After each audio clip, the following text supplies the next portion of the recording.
डेहरा कब्रिस्तान हिंदुस्तान के सबसे हॉन्टेड जगह में से एक है। कहते हैं कोई भी रात के 11 बजे के बाद उस कब्रिस्तान के आगे से नहीं जा सकता।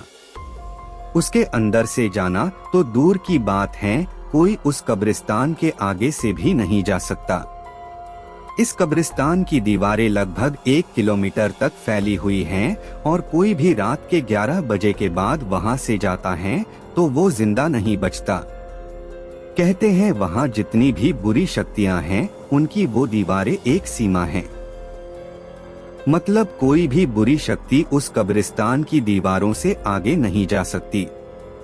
अगर कोई भी रात के 11 बजे के बाद वहां से जाता है तो उस बुरी शक्ति उसे बस उस कब्रिस्तान की सीमा तक ही मर सकती है, ना तो उसे पहले ना तो उसके बाद। आज की जो यह कहानी है वो डेहरा कब्रिस्तान के पास के ही गांव में रहने वाले मुकेश जी के साथ घटित घटना है। अब यह कहानी मैं उन्हीं के शब्दों में जारी रखूंगा।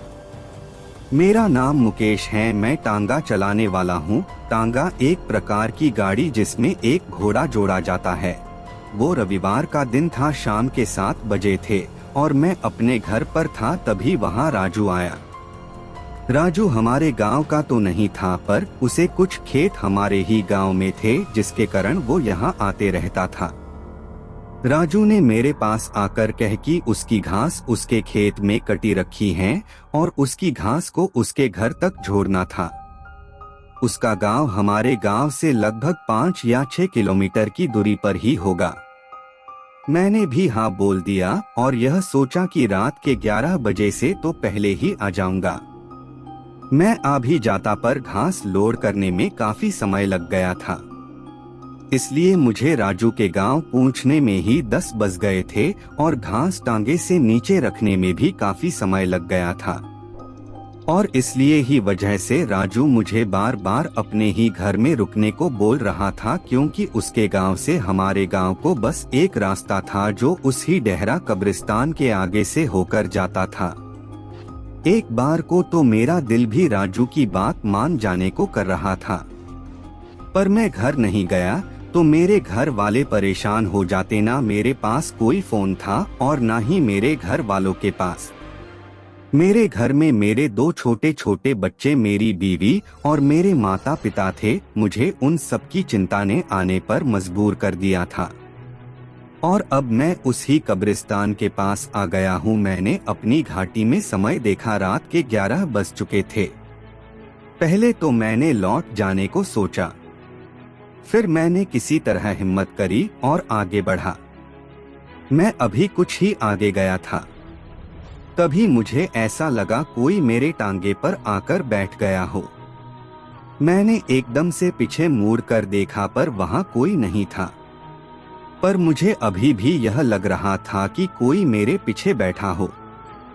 फिर जब मैं थोड़ा और आगे बढ़ा तो मेरे टांगे में जैसे वजन बढ़ गया हो। मैं जैसे जैसे आगे बढ़ रहा था टांगे में भी वजन बढ़ते जा रहा था।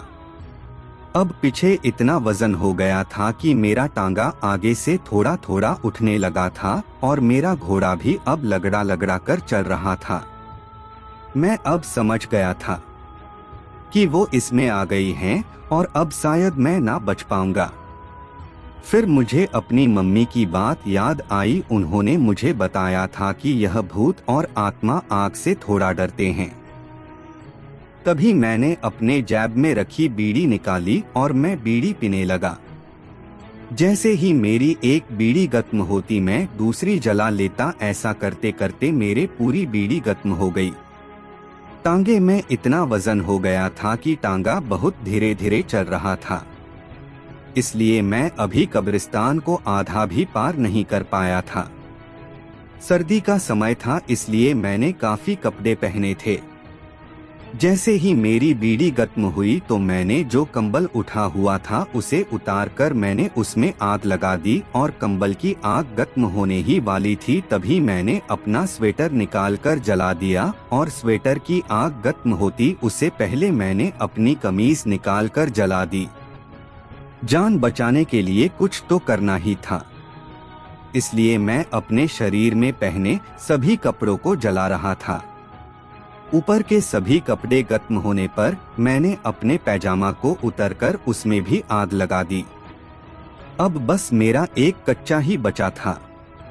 उसे पहले मेरे पैजामे की आग खत्म होती उसे पहले ही अब कब्रिस्तान की दीवारें खत्म होने वाली थी। जैसे ही मैंने कब्रिस्तान पार करा तो देखा एक बड़ी ही भयानक सी औरत मेरे टांगे से नीचे उतरी और उनसे कहा, आज तो बच गया तू, पर अगली बार आया तो नहीं बचेगा। इतना बोलकर वो वही खड़ी रही और मैं अपने घर की ओर चला आया। उस दिन से मैं कभी उस रास्ते से रात में नहीं जाता। यह कहानी एक सच्ची घटना पर आधारित है।